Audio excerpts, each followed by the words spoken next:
Hey everyone, today we're talking about lawsuits. When any of you has a grievance against another, do you dare to take it to court before the unrighteous instead of taking it before the saints?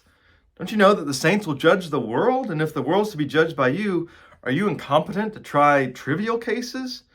Don't you know that we're to judge angels, to say nothing of ordinary matters?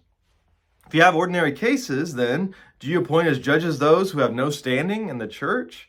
I say this to your shame. Can it be that there's not one person wise enough to decide between brothers and sisters? Instead, brothers and sisters go to court against one another, and this before unbelievers. In fact, you have lawsuits to have lawsuits at all with one another is already a defeat for you. Why not rather be wronged?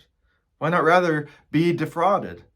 But you yourselves wrong and defraud, and brothers and sisters at that. Right, so what's the big deal about Christians suing each other? It still happens all the time now, and a lot of times we don't think of this as particularly sinful. Now, there are some cultural differences going on here. In Paul's day, the judge they would be going to would not be a church member, and so that's part of his problem, is that church people are kind of outsourcing it to non-Christians.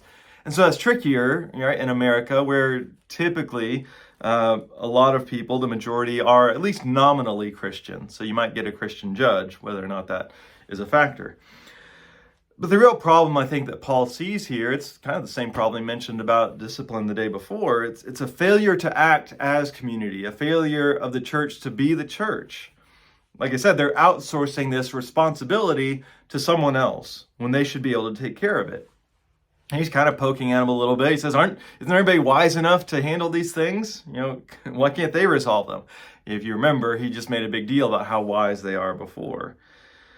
Now, another theory is that this lawsuit problem is an issue between rich and poor members. Right? These socioeconomic differences are probably behind a lot of the issues in Corinth.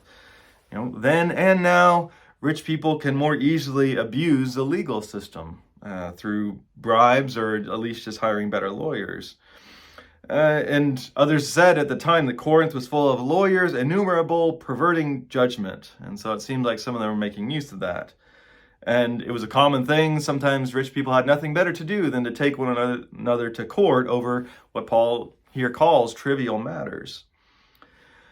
However we feel about how the legal system should work for Christians today, the attitude that Paul centers on, I think, still matters. The attitude based on the cross, which says it's better to be wronged than to wrong someone else.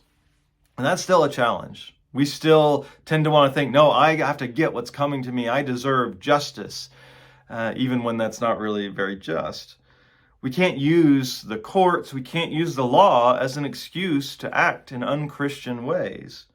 It doesn't just apply when we're at church, even though we don't always do a great job here. It applies in everything, how we spend our money, how we treat one another. In everything we do, we take the attitude of Christ. We do what he did with the cross.